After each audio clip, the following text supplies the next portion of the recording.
আসসালামু আলাইকুম রহমতুল্লাহি অবরকাতুহু। সম্মানিত দর্শক, বাংলাদেশের রাজনীতির যে পারিপার্শ্বিকতা, অর্থাৎ আমাদের এই ঢাকা শহরে এবং আমাদের পার্শ্ববর্তী দেশে যে ঘটনাগুলো ঘটে চলেছে, তার প্রেক্ষিতে বাংলাদেশে একটি দক্ষিণপন্থী ধর্মভিত্তিক রাজনৈতিক দল বা রাজনৈতিক সরকার বলতে গেলে অনিবার্য হয়ে পড়েছে, এবং এটা অনেক আগে অনিবার্য হয়ে পড়েছিল। ডক্টর মোহাম্মদ ইউনূসের যে সরকার, সেটি মূলত জামাত চালাতো,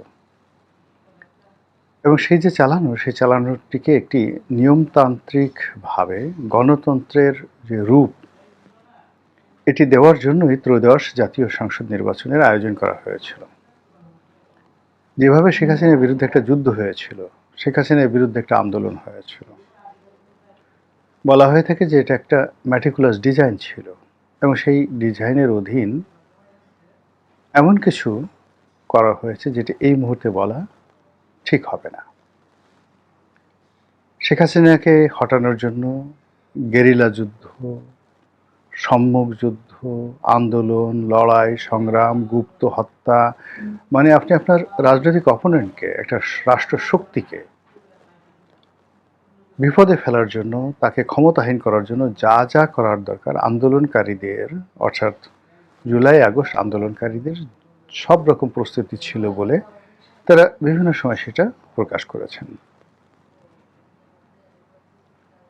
পরবর্তীতে যখন তারা ক্ষমতায় এলো, আসার পর তাদের যে আত্মবিশ্বাস এবং তাদের যে ভবিষ্যৎ পরিকল্পনা, এবং তারা যেভাবে রাষ্ট্রটি পরিচালনা করতে চাইল, এটার মধ্যে হয়তো মারাত্মক কোন ত্রুটি ছিল। যেমন জামাতের কথাই বলি, তারা মাজার ভেঙে শরিয়তি আইন বা যাকে বলা হয় শরিয়া আইন চালু করা থেকে শুরু করে অন্য যে সকল বিষয়ে তারা খুব বাড়াবাড়ি করছিল, এই বিষয়গুলো সাধারণ মানুষ ভালোভাবে নেয়নি।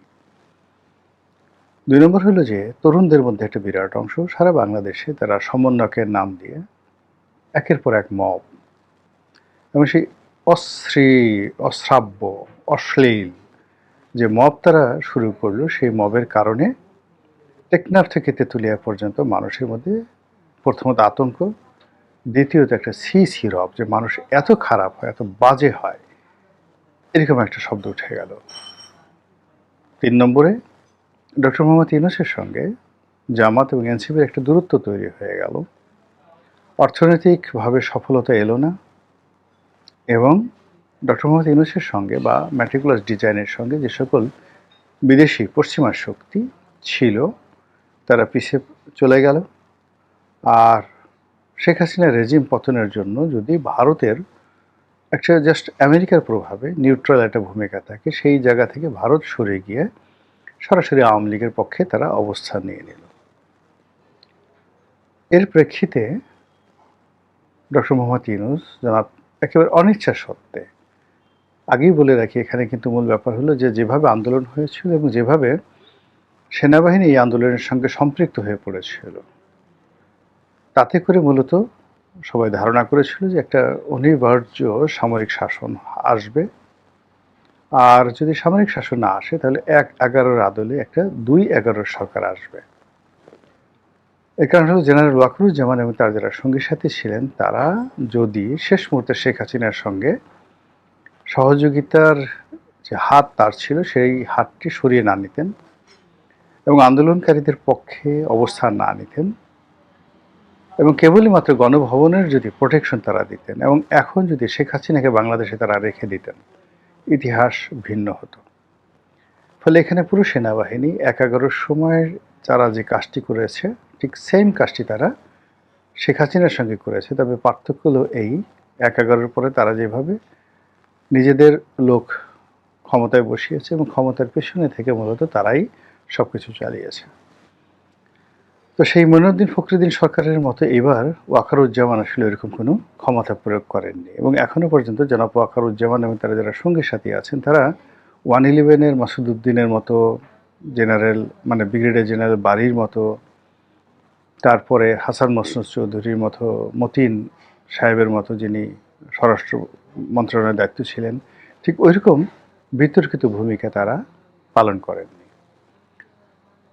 দ্বিতীয়ত হলো যে জেনারেল ওয়াকারুজ্জামান আসলে চাননি ডক্টর মোহাম্মদ ইউনূস ক্ষমতায় তিনি আসুন, কিন্তু বিপ্লবীদের পছন্দ, নাহিদদের পছন্দের কারণে ডক্টর মোহাম্মদ ইউনূস আসছেন। কিন্তু ইউনূস সাহেবের সঙ্গে ওয়াকারুজ্জামানের একটা ভালো সম্পর্ক কখনই ছিল না।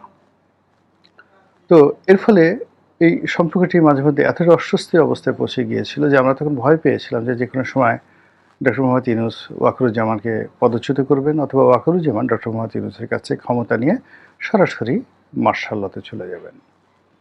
তো সেই কাজগুলো হয়নি। সেই কাজগুলো না হয়ে দেখা গেল যে যার মতো অবস্থায় থেকে জাস্ট ঢিল হাওয়া ছেড়ে দিল, সব কিছু দেশ এগুলো না। যারা শাসন ক্ষমতায় ছিলেন তারা শাসন চালাতে পারছিলেন না।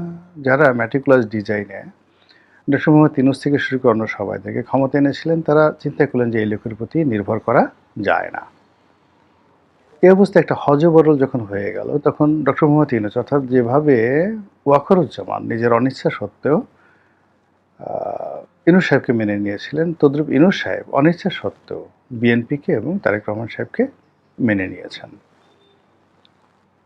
সেখানে পর্দার আড়ালে বিএনপির সঙ্গে, এনসিপির সঙ্গে, জামাতের সঙ্গে, ডক্টর মোহাম্মদ ইউনূসের সঙ্গে কিংবা আমেরিকার সঙ্গে আসলে কি সমঝোতা হয়েছে এটা আমরা এখনো পর্যন্ত বুঝতে পারছি না, জানতে পারি না। আমরা শুধুমাত্র একটা জিনিস দেখেছি যে বাংলাদেশে একটা মহা সর্বনাশ হয়েছে, আমেরিকার সঙ্গে একটা চুক্তি করা হয়েছে যেটিকে সবাই গোলামির চুক্তি বলছে। এই একটি বিষয় ছাড়া বাকি সমঝোতার যে বিষয়গুলো সেগুলো সম্ভবত উল্টে গেছে। তো সেই সম্ভবত উল্টে যাওয়ার কারণে বিএনপির ভাষা চেঞ্জ হয়ে গেছে, জামাতের ভাষা চেঞ্জ হয়ে গেছে, রাজপথ উত্তপ্ত হয়ে গেছে, পর্দার আড়ালে নানা রকম চক্রান্ত চলছে, ক্যান্টনমেন্ট, বিচারালয়, সেক্রেটারিয়েটে কী চলছে আমরা কিচ্ছু বলতে পারি না। এবং এরই মধ্যে যেটি হলো সেটি হলো পশ্চিমবঙ্গে উগ্রবাদী বিজেপি তারা ক্ষমতা লাভ করেছে, মমতা ব্যানার্জি পরাজিত হয়েছে এবং শুভেন্দু সবচেয়ে উগ্রবাদী যে নেতা বিজেপির, সে এখন সেখানকার মুখ্যমন্ত্রী। ধরা হয়ে থাকে যে শুভেন্দুর সঙ্গে আওয়ামী লীগের খুব ভালো সম্পর্ক, বিজেপির সঙ্গে তো অবশ্যই ভালো সম্পর্ক, আর মমতা ব্যানার্জির সঙ্গে জামাতের একটা ভালো সম্পর্ক ছিল। তো সেখানে মমতা ব্যানার্জি পরাজিত হওয়ার কারণে জামাতের কি সুবিধা হলো না অসুবিধা হলো এটা নিয়ে আলোচনা। কিন্তু আপনারা যেটি লক্ষ্য করবেন সেটি হলো আমাদের সীমান্ত ঘেরা পশ্চিমবঙ্গের যে সকল এলাকা রয়েছে, সীমান্তের এপারে প্রায় সবগুলো সংসদীয় আসনে জামাতের প্রার্থী জিতেছে, আর ঠিক ওপারে সবগুলো আসনে শুভেন্দুর প্রার্থী অর্থাৎ বিজেপির প্রার্থী জয়লাভ করেছে। তো ক্ষমতা আসার সাথে সাথে শুভেন্দু ধর্মীয় উগ্রবাদ বলতে যা বোঝায় প্রায় সবগুলো সে এবং তার লোকজন করা শুরু করেছে। গরু কুরবানি দেওয়া যাবে না, মসজিদে গিয়ে যখন মুসলিমরা নামাজ পড়ছে তখন তারা সেখানে গিয়ে শাখা ঢোল পেটাচ্ছে, তারপর মুসলমানদেরকে অপমান করে নানা রকম কথা বলছে। তারা কলকাতার মুসলমানদেরকে তারা পুশিং করে বাংলাদেশে পাঠাবে, সীমান্ত 100% সিল করে দেবে।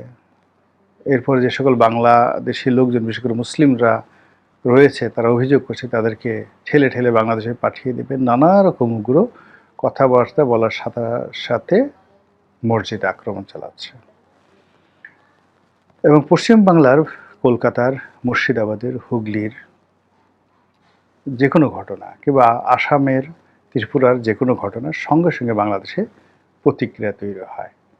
শুভেন্দু ক্ষমতা আসার সঙ্গে সঙ্গে আমাদের সীমান্ত গরম হয়ে পড়েছে, সীমান্তে অনেকবার গোলাগুলি হয়েছে। আমাদের বর্ডার সিকিউরিটি ফোর্স যেটা আছে বিজিবি বর্ডার সিকিউরিটি গার্ড, আর ওদের বিএসএফ বর্ডার সিকিউরিটি ফোর্স, তারা প্রায় গুলি বিনিময় করছে। প্রথম দিকে বিএসএফ ঠিক আগের জমানার মতো বেশ কয়েকবার গুলি করেছে, কিন্তু যখন আমাদের বিজিবি রুখে দাঁড়িয়েছে এখন সেই গুলাগুলিটা নিজেদের মধ্যে সামরিক পর্যায়ে গুলাগুলি হচ্ছে, কিন্তু নিরীহ জনগণকে এখন তারা গুলি করতে পারছে না। এর মধ্যে 4 থেকে 5 জন লোককে, ভারতীয় নাগরিককে বাংলাদেশে ঢুকানো হয়েছিল, পুশিং করা হয়েছিল। এখন পরিস্থিতিটা যেহেতু ভারত এবং বিজেপি এককভাবে আগের মতো ব্যবহার করতে পারছে না, এখন তারা সিদ্ধান্ত নিয়েছে যে ৫ জনকে তারা পুশিং করেছিল তাদেরকে আবার ফেরত নেবে। তো এরকম যখন একটা টানা হেঁচড়া চলছে দেশের ভেতরে, নানা রকম টানা হেঁচড়া, ঠিক ওই সময়টিতে আবার ওখানে উগ্রবাদ, মানে হিন্দুত্ববাদ, উগ্রবাদ এবং শুভেন্দ্র সব মিলিয়ে এরকম একটা পরিস্থিতি তৈরি করেছে যে বাংলাদেশে মুসলিম জাতীয়তাবাদ, এই মুসলিম জাতীয়তাবাদ জাগ্রত হয়ে যাবে। এবং মুসলিম এই জাতীয়তাবাদ যখনই জাগ্রত হবে, এটাকে নেতৃত্ব দেওয়ার ক্ষমতা, এটাকে অর্গানাইজ করার ক্ষমতা এবং এটাকে মোবিলাইজ করার ক্ষমতা একমাত্র বাংলাদেশে জামায়াত ইসলামের আছে, আর কারোরই নেই। আর পশ্চিমবঙ্গের যে কোনো ঘটনা নিয়ে যদি আমাদের দেশ উত্তাল হয়, অথবা ভারত এই বাংলাদেশে যে কোনো রকম ২ নম্বরই করে এই দেশের রাজনীতি এবং অর্থনীতিকে উত্তাল করার চেষ্টা করে, তাহলে এই মুহূর্তে বিএনপি যে ডিসঅর্গানাইজড অবস্থায় আছে, মারাত্মক ডিসঅর্গানাইজড অবস্থায় আছে, তাদের পক্ষে সরকার চালানো বা সরকারের কার্যক্রম চালিয়ে নেওয়া বলতে গেলে অসম্ভব। বিশৃঙ্খলা, জনরোষ, আন্দোলন কোনটা যে হবে বলা যায় না। ইতিমধ্যে বিএনপি এবং এনসিপি মধ্যবর্তী নির্বাচনের কথা বলেছে। সেটা কবে? ২.৫ বছর পরে, নাকি ২.৫ মাস পরে, নাকি ২.৫ দিন পরে? আমরা জানি না। আজকের এই যে ভিডিওটা যখন করছি, এই সময়টিতে সারা বাংলাদেশই বলতে গেলে মানে উত্তপ্ত। জামাত এবং এনসিপির যারা লোকজন আছে কারো মুখে হাসি নেই, তারা সবাই খুব বিক্ষুব্ধ। বিএনপির যারা লোকজন আছেন তাদের কারোর মুখে হাসি নাই, সবাই মারাত্মকভাবে বিক্ষুব্ধ এবং যে যার মতো করে একে অপরের বিরুদ্ধে বিষোদ্গার করছে। এবং এই অবস্থাতে যদি সরকার বিপদে পড়ে, বিপত্তিতে পড়ে, আওয়ামী লীগ যদি পিছন থেকে বাতাস দেয়, অথবা সেখানে জামাতের সঙ্গে আওয়ামী লীগের যদি একটা সমঝোতা হয়ে যায়, সেক্ষেত্রে পশ্চিমবঙ্গের এই ঘটনার কারণে জামাত যদি ক্ষমতা লাভ করে, ক্ষমতায় চলে আসে, সবাই আশ্চর্য হলেও আমি অন্তত আশ্চর্য হব না। মহান আল্লাহ আমাদের সবাইকে হেদায়েত দান করুন এবং হেফাজত করুন। আসসালামু আলাইকুম ওয়া রাহমাতুল্লাহি ওয়া বারাকাতুহু।